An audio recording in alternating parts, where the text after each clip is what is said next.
Hi guys! For today's video, magluluto po kami ng ginisang Mickey. Una, nilagay na po ang bawang, sibuyas at manok.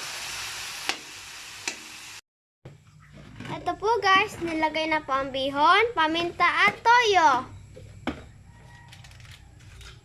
At nilagyan na din po ng pampalasa.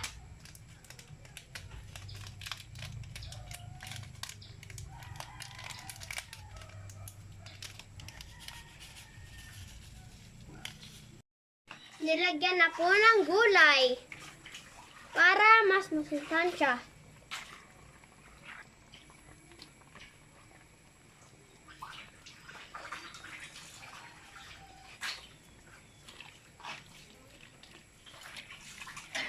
At hinahalo-halo na po.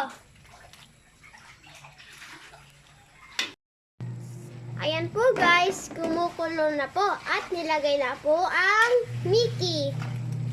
Sarap! Ito po guys, luto na po ang Mickey bihon. Kain po.